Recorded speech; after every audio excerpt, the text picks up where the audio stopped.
All right, guys, this is the first time I've done an intro while I'm listening to music, so I don't know what it sounds like. But it's my birthday. We're riding airboats today with Sea Serpent Tours. Stay tuned. My name is Captain Fernando, and I want to welcome you guys aboard the Fire Dragon. Yeah. So, just to tell you guys a little bit about today's tour, we are going to start off with about an 8 to 10 minute idle through this beautiful trout creek over here. We're going to work our way over to Palmo Cove, where we'll start to whip around a bit, and then we're going to work our way into 6 Mile Creek. In 6 Mile, that's where we're going to start looking for some gators and some turtles, migratory birds, things like that, so keep your eyes peeled.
Guys, we're about 20 minutes in.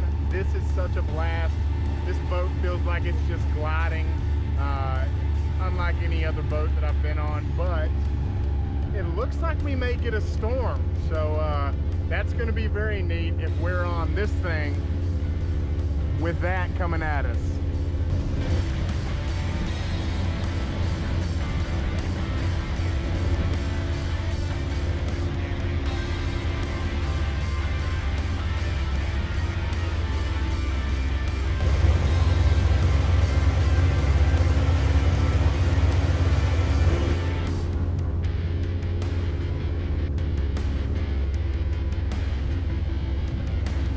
Really starting to wonder if we're gonna outrun that storm. Alrighty, y'all. You guys can go ahead and take those headsets off. You can put them on the backs of your seats if you guys like. I am gonna talk to you guys about this area a little bit. Now, for those of y'all that were praying for something about the heat, it looks like your prayers have been answered, y'all. So we got a nice little cool down going on out here. Now, we've made it back up into what is known as 6 Mile Creek. Now, for a little history about this area, they say a lot of the wood that was used to build some of those really old structures over in downtown St. Augustine actually came right out of this area. In fact, way back down at the end of this creek used to be the location of an old sawmill. So lumberjacks would come back into this area, they would chop these trees down by hand. They would then float those logs all the way back over to that sawmill. This time of year, it can be a little tricky spotting alligators because of the heat that we're feeling. Just like us, y'all, these gators get real hot. So on hot days, this time of year, they're usually swimming around in the water. They're gonna be hanging out in the shade. Remember, alligators are cold-blooded. Cold-blooded means that these animals are not using any of their body's own energy to regulate their body's temperature like we do. When we get real hot, our bodies get us sweaty, trying to cool us down a little bit. When you get real cold, your body makes you shiver, trying to warm you back up. Alligators do not have that luxury. They have to rely completely on their surroundings. So when gators feel real chilly, that's when they start looking for that sunshine, trying to warm their bodies up a bit. When gators feel real hot, they start looking for shade, trying to cool off. Now, another thing alligators do to regulate their body's temperature, they take a dip into this really dark and murky colored water.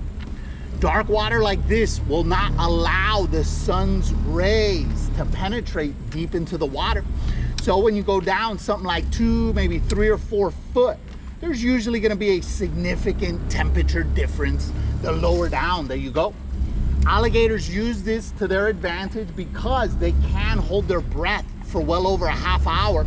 So those gators, they'll just swim down to the bottom of the creek and lay down there till they feel more comfortable, till their body temperatures fluctuate. Now, hanging off this tree here in front of the boat, that is a rope swing, y'all. That's some evidence of the crazy locals out here.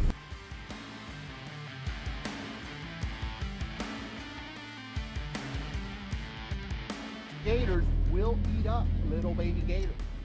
So little spots like this that you see where the creek goes back into the woods, that's us. We're hitting a tree branch that's moving that whole bush in front of us. We're like, whoa, sea monster. Little spots like this where you see that the creek goes back into the woods. Once upon a time, this was simply just a low spot in the bank. Anybody have any questions for me? Anything about this area, this body of water? Maybe something that we've seen, something that we haven't seen.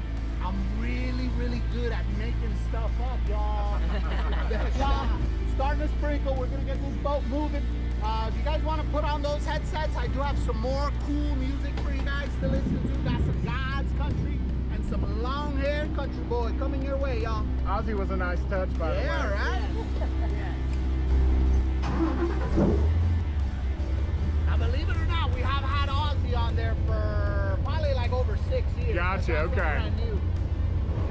All right, guys, we are getting thunder, we're getting lightning, we're getting rain now. So we're heading back.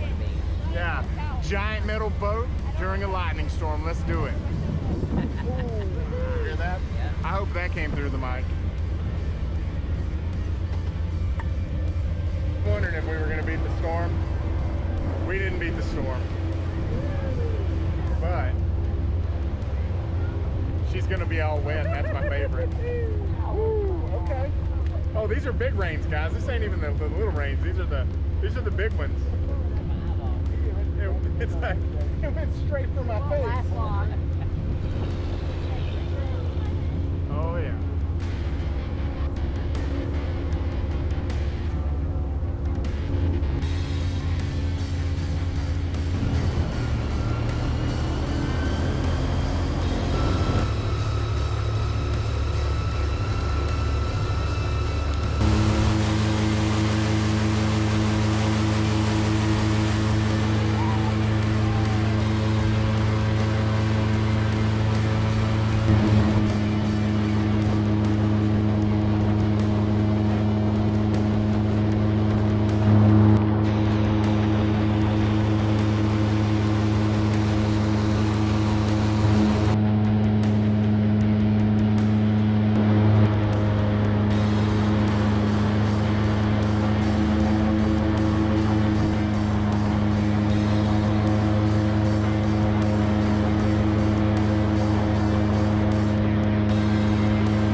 That was our first airboat ride. What'd you think, babe? Fantastic. Slippery. So just like every good time we had. So this was our first airboat tour, and honestly, it was fantastic. These things cruise on the water unlike any other boat I've been in. And I mean, I got to see this one all hot and wet for 90 minutes. So that's a win for me. So as always, thanks for watching.